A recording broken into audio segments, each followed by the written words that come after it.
Hello students, आज अपन एक topic के साथ है। आपको पता है अपन ने ऑलरेडी डिस्कस कर लिया कि जब अपने यूनिट और मेजरमेंट के अंदर पढ़ते हैं तो यूनिट को अपन किस तरह डिफाइन करते हैं कि वो एक फिजिकल क्वांटिटी है जो किसी भी चीज़ की यथार्थता को बताती है। अब उसी अपने यूनिट को अगर अपन एक रिप्रेजेंट करना चाहे तो उसको रिप्रेजेंट करने के लिए एक फॉर्म दिया गया है जिसे अपन जानते हैं किसके, डायमेंशन के द्वारा, विमा के द्वारा। तो किसी भी चीज़ की अगर डायमेंशन को अगर बोला जाए तो ये इस तरह के फॉर्मूले की तरह वर्क करता है। फॉर एग्जांपल अगर अपन देखें कि इसको रिप्रेजेंट करने का तरीका क्या है, यहाँ पे एक बड़ा बॉक्स यूज़ में लिया जाता है, कैपिटल बॉक्स, जहाँ कैपिटल M की पावर X, L की पावर Y एंड T की पावर Z। यहाँ पर ये MLT ये स्पेसिफिकली एक अपने आप को यूनिट को मेज़र करते हैं, यानी डायमेंशन को बताते हैं। यहाँ पर इसमें ये चीज़ें है क्या वो अपन यहाँ पे डिस्कस करते हैं। तो सबसे पहले अगर अपन देखें ये जो M लिया हुआ है, M रिप्रेजेंट करता है किसको, मास को, द्रव्यमान को बताता है ये। वहीं अगर बात की जाए L की, L बताती है किसको, लेंथ को, लंबाई को बताता है। वहीं जो T है वो T रिप्रेजेंट करता है टाइम को, समय के बारे में। और ये जो X Y Z है ये रिप्रेजेंट करते हैं पावर को, घात के बारे में बताता है। फॉर एग्जाम्पल अगर अपन देखें तो किसी भी चीज़ को अगर अपन रिप्रेजेंट करना है जिसमें मास, लेंथ और टाइम दिया हुआ है, उसके लिए अपना डायमेंशन का फॉर्मूला क्या रहेगा, MLT, इसकी पावर XYZ और पूरा कैपिटल ब्रैकेट के तौर पे काम में लेते हैं। वहीं अगर यहाँ पे अगर काम में आ जाए इलेक्ट्रिक करंट भी अगर काम में आ जाए, विद्युत धारा भी अगर आपको देखने को मिल जाए, इलेक्ट्रिक करंट विद्युत धारा का भी अगर कहीं पे रोल दिखाई दे, हमें पता है इलेक्ट्रिक करंट विद्युत धारा की जो SI यूनिट है वो क्या होती है, एम्पियर होती है। तो यहाँ पर जो डायमेंशन है वो कन्वर्ट हो जाएगी हल्का सा, M की पावर X, L की पावर Y, T की पावर Z और यहाँ पे क्या लग जाएगा साथ में, A लग जाएगा। और A की पावर भी अपने पास करंट के फॉर्म में अगर देखें तो जो भी आएगी अपन यूज़ यहाँ पे कर सकते हैं, यानी MLT साथ में क्या लग जाएगा, एम्पियर का A यहाँ पे रिप्रेजेंट हो जाएगा। वहीं अगर जब बात की जाए यहाँ पे किसकी, टेम्परेचर अगर यूज़ में आ जाए कहीं पे, तापमान अगर काम में आ जाए, तापमान के लिए आपको पता है टेम्परेचर की यूनिट क्या होती है, टेम्परेचर को अपन केल्विन में रिप्रेजेंट करते हैं। तो यहाँ पे क्या हो जाएगा, MLT साथ में क्या लग जाएगा बेटा, K यहाँ पे यूज़ आ जाएगा। बस ध्यान रहे किसी भी चीज़ के डायमेंशनल फॉर्म को रिप्रेजेंट करने के लिए ऑलवेज कैपिटल ब्रैकेट का यूज़ करेंगे, बड़े ब्रैकेट का यूज़ काम में लेंगे और MLT तो फॉर्म आना ही आना है। इसके अलावा अगर कुछ ऐड होता है तो वो अपन साथ में ऐड करते चलते हैं। अपन इसको एक एग्जाम्पल के थ्रू समझते हैं। जैसा कि आपको पता है अपन बात करते हैं वेलोसिटी की, यानी वेग की बात करते हैं। वेलोसिटी क्या होती है, change in displacement per unit time, विस्थापन में परिवर्तन की दर, उसे ही अपन क्या बोलते हैं, वेग बोलते हैं। यानी V बराबर क्या होता है बेटा, X/T, V बराबर डिस्प्लेसमेंट अपॉन टाइम, यही तो फॉर्मूला है, विस्थापन बटा समय। अब अगर यहाँ पे इसकी यूनिट की बात करें, डिस्प्लेसमेंट की यूनिट क्या होती है बेटा, मीटर, अपॉन टाइम की यूनिट क्या होती है, सेकेंड, यानी मीटर अपॉन सेकेंड, ये इसकी यूनिट आती है। लेकिन जब इसकी डायमेंशन की बात करेंगे अपन, विमा की बात करेंगे, तो विमा किस तरह निकल के आएगी।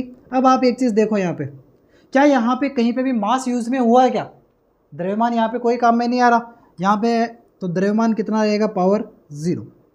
लेंथ की अगर बात करें, मीटर आ रहा है, मीटर की पावर कितनी है, 1, तो L की पावर क्या हो जाएगी बेटा, 1।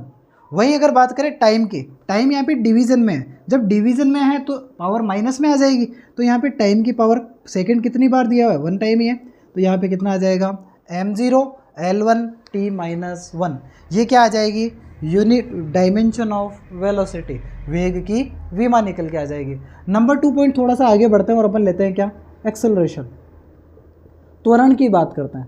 त्वरण का फॉर्मूला आपको पता है, A इक्वल टू क्या होता है, velocity upon time, change in velocity upon time ही तो बोलते हैं, dV/dt, इसको अपन इसी तरह बोलते हैं dV/dt के नाम से जानते हैं। यहाँ पर इसकी यूनिट अपन क्या बोलते हैं बेटा, यूनिट की अगर बात करें, वेलोसिटी की क्या होती है, मीटर अपॉन सेकेंड, अपॉन यहाँ पे टाइम की क्या होती है, सेकेंड, तो इसकी यूनिट क्या हो गई, A equal to metre upon second का होल स्क्वायर, यही होती है। चलो इसके डायमेंशन बनाते हैं अपन, विमा का फॉर्मेशन करते हैं। डायमेंशन क्या होगी, मास देखो, द्रव्यमान यहाँ पर भी 0, तो M0, लंबाई कितनी L1, टाइम कितना माइनस में 2 आएगा, तो यहाँ पे M0 L1 T-2, ये क्या निकल के आएगा अपना डायमेंशन ऑफ द एक्सेलरेशन, त्वरण की विमा निकल के आ जाएगी। नंबर थर्ड अपन आगे बढ़ते हैं, वो है अपना क्या, अपन लेते हैं यहाँ पे फोर्स ले लेते हैं। चलो बल का मान ले लेते हैं, फोर्स। बल बराबर क्या होता है आपको पता है, F बराबर फॉर्मूला क्या होता है, ma, mass multiple of acceleration, द्रव्यमान गुणा त्वरण। अब तुम्हें अभी भी मैंने देखो यहाँ पे एक्सेलरेशन की विमा निकाली है।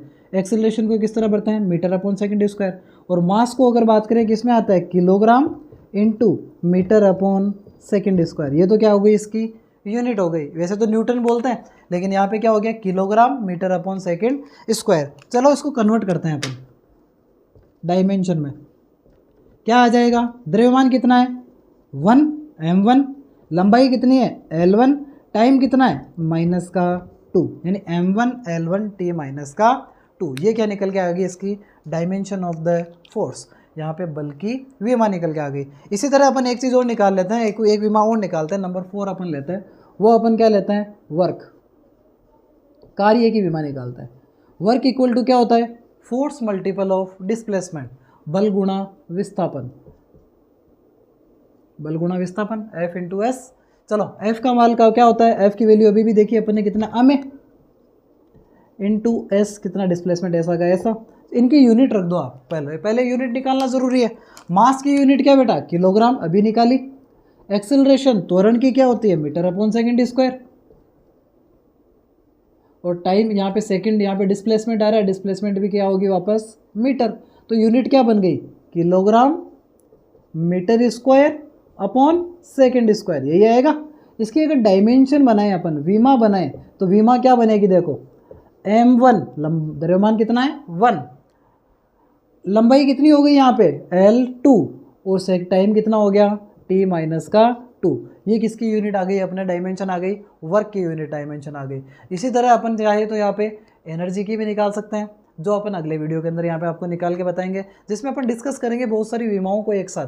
तकरीबन 10-15 फिजिकल क्वांटिटीज़ लेंगे, जिनकी अपन डायमेंशन को यहाँ पे मेजर आउट करके बाहर निकालेंगे। आई होप आपको समझ में आया होगा। तब तक के लिए thank you, have a nice day students, मिलते हैं आगे।